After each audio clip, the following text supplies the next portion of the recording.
شک نہیں، آپ تعبیر کرتے پھریں، حضور علیہ السلام کی زبان سے جو نکل گیا سو نکل گیا۔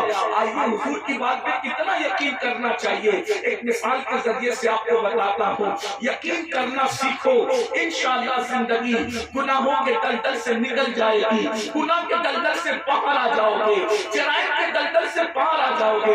میرے بھائیو، جہاں گناہ ہے وہاں فلاح ہے، گنہگار ہی ہوتا ہے۔ اللہ کے بندو، صحابہ کو کتنا یقین تھا اللہ کے رسول صلی اللہ علیہ وسلم کی باتوں پر۔ ایک دیہاتی سے اللہ کے رسول علیہ السلام گھوڑا خریدتے ہیں، دوسرے دن وہ دیہاتی انکار کر جاتا ہے کہ میں نے تو آپ کو بیچا ہی نہیں۔ اللہ کے رسول فرماتے ہیں میں نے تجھ سے خریدا، وہ کہتا ہے میں نے بیچا ہی نہیں۔ جب حضور علیہ السلام خرید رہے تھے اس وقت کوئی موجود نہیں تھا، لینے والے نے لیا، دینے والے نے دیا۔ جب گفتگو بڑی، وہاں سے حضرت سیدنا خزیمہ کا گزر ہوا، وہ کہتے ہیں یا رسول اللہ صلی اللہ علیہ وسلم، آپ کے چہرے پہ میں کچھ آثار دیکھ رہا ہوں، وجہ کیا ہے؟ میرے آقا فرماتے ہیں اس دیہاتی سے میں نے گھوڑا خریدا، اب یہ انکاری ہے، یہ کہتا ہے میں نے نہیں بیچا، اور یہ کہتا ہے گواہ پیش کریں۔ اللہ اکبر، اب میں نے جس وقت خریدا تھا کوئی موجود نہیں تھا، گواہ کہاں سے لائے؟ اللہ اکبر۔ سیدنا خزیمہ کہتے ہیں میں گواہی دیتا ہوں آپ نے گھوڑا خریدا ہے۔ یا رسول اللہ، میں گواہی دیتا ہوں آپ نے گھوڑا خریدا ہے۔ آقا نے خود فرمایا تم جب موجود نہیں تھے تو تم کیسے گواہی دے سکتے ہو کہ میں نے گھوڑا خریدا ہے؟ عرض کی یا رسول اللہ، آپ نے کہہ دیا اللہ ہے، آپ کے کہنے پہ بن دیکھے میں نے مان لیا، آپ نے کہا فرشتے ہیں، بن دیکھے میں نے مان لیا، قرآن اللہ کی کتاب ہے ہم نے مان لیا، جبریل کا وجود ہے ہم نے مان لیا۔ یعنی جب آپ کے کہنے پر غیب کی خبروں پر اور آسمانی خبروں پر میں یقین کرتا ہوں تو گھوڑا خریدنا تو چھوٹی سی بات ہے، میں گواہی دیتا ہوں کہ آپ نے گھوڑا خریدا ہے۔ حضور علیہ السلام اتنے خوش ہوئے، ارشاد فرمایا آج کے بعد دو مردوں کے برابر تیری گواہی کو قرار دیا جاتا ہے، یعنی جس کے حق میں گواہی دے دے، اب کسی دوسرے کو گواہی دینے کی ضرورت نہیں ہے۔ اتنا یقین تھا۔ اب یہ یقین کی بات آپ کی اگر سمجھ میں آ گئی، ایک اور مثال کے ذریعے سے آگے بڑھتے ہیں۔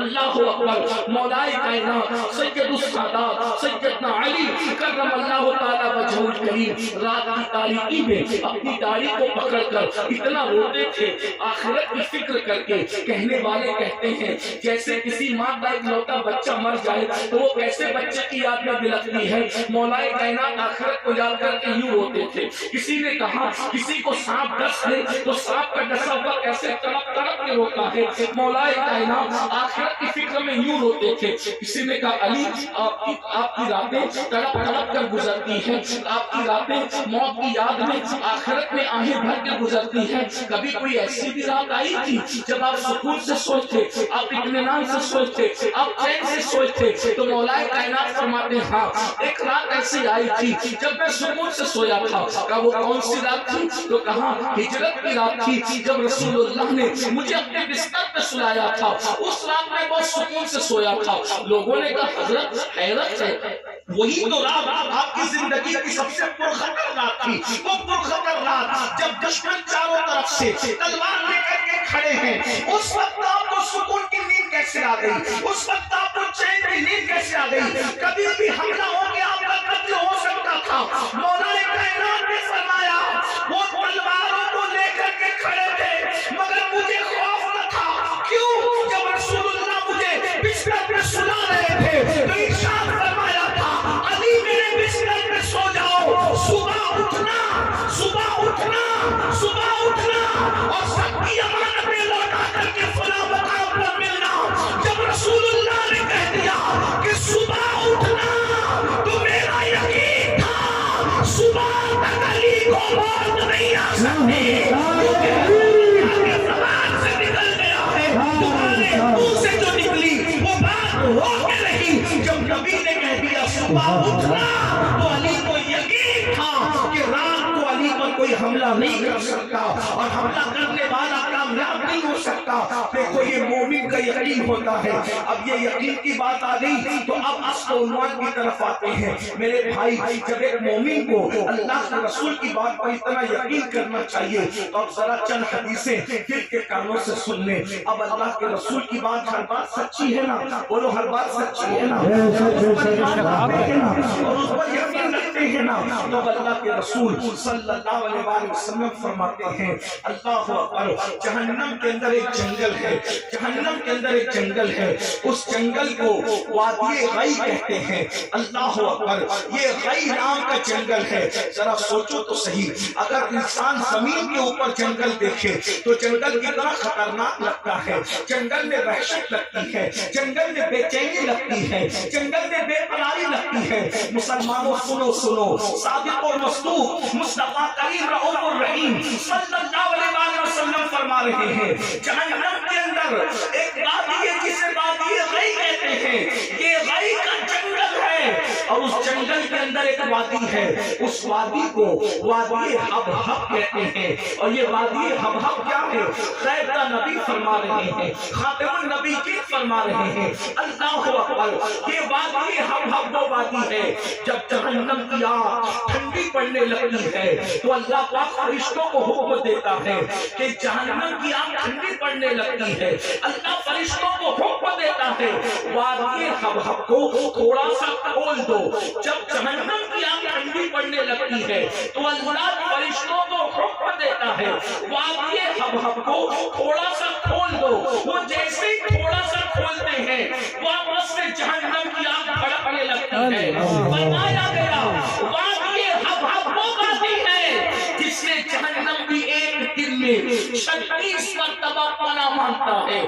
پورے جہنم میں سب سے گرم وادی حبحب ہے، پورے جہنم کے اندر سب سے زیادہ دردناک عذاب وادی حبحب کے ہے، پورے جہنم کے اندر وادی حبحب کی کیفیت یہ ہے۔ آقا ارشاد فرماتے ہیں اگر اس میں پہاڑ ڈال دیے جائیں پہاڑ تو پہاڑ بھی پگھل جائے۔ اب مسلمانوں ذرا سوچو، جس کے پہاڑ پگھل جائیں، جس کے جہنم پناہ مانگے، جس پہ دردناک عذاب ہے، اللہ اکبر، صحابہ لرز رہے ہوں گے کیونکہ وہ حضور پہ یقین رکھتے تھے۔ صحابہ کرام نے پوچھا یا رسول اللہ صلی اللہ علیہ وسلم، ہمارے ماں باپ آپ پہ قربان، یہ وادی حبحب میں کس کو ڈالا جائے گا، کون اس کے اندر داخل کیا جائے گا؟ تو میرے اور تمہارے سچے رسول ارشاد فرماتے ہیں 5 گنہگار، 5 قسم کے لوگ اس وادی حبحب میں داخل کیے جائیں گے۔ کون سی وادی؟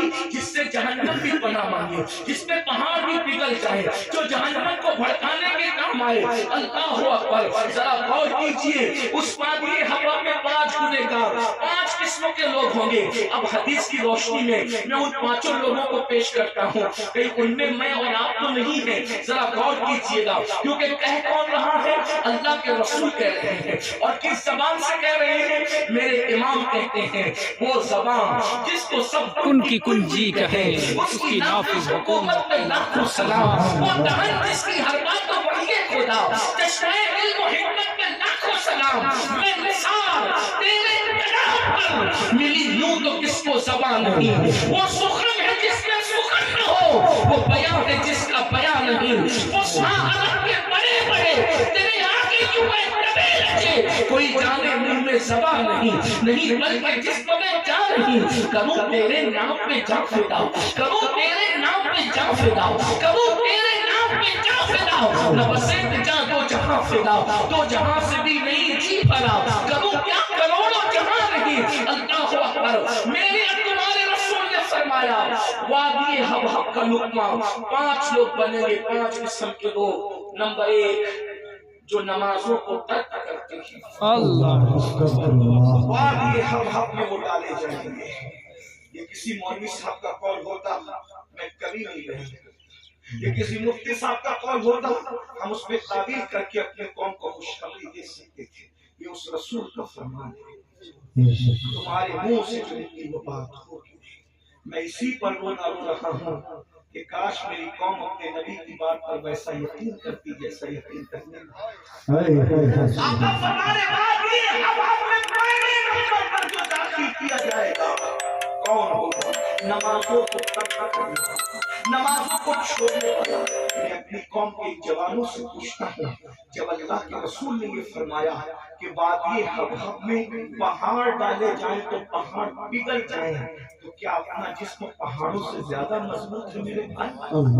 میری بہنیں بھی موجود ہے، اگر ان تک آواز پہنچ رہی ہو تو ان کنیزان فاطمہ کی بھی توجہ چاہتا ہوں۔ میری بہنوں اتنی کمزور ہو، اگر کوئی تمہیں ڈانٹ دے تو تمہاری آنکھوں سے صرف ڈانٹنے کی وجہ سے آنسو نکل آتے ہیں، دن بھر تمہیں کھانا اچھا نہیں لگتا۔ میری بہن بتا، جب تجھے نماز چھوڑنے کی وجہ سے اللہ کے فرشتے وادی حبہب میں داخل کریں گے، اس وقت تیرا کیا بنے گا؟ اور میرے بھائیوں، میری بہنوں، چونکہ ہم سنی لوگ ہیں، الحمدللہ اہل سنت سے ہیں، یہ بات آج کل ہمارے کانوں میں آتی ہے، لوگ کہتے ہیں اللہ جہنم میں ڈالے گا تو غوث پاک بچا لیں گے، غریب نواز بچا لیں گے، اعلیٰ حضرت بچا لیں گے، مفتی اعظم بچا لیں گے، شیخ احمد کبیر رفاعی بچا لیں گے۔ میں نے کہا ولیوں کو بچانے کی طاقت اللہ نے ضرور دی ہے، لیکن ہمارا عقیدہ یہ ہے جب اللہ کسی کو اذن دے گا تو ہی وہ بچا سکتا ہے، اگر اللہ روک دے تو پھر نبی بھی خود کی بنائی ہوئی کشتی میں اپنے بیٹے کو نہیں بٹھا سکتا۔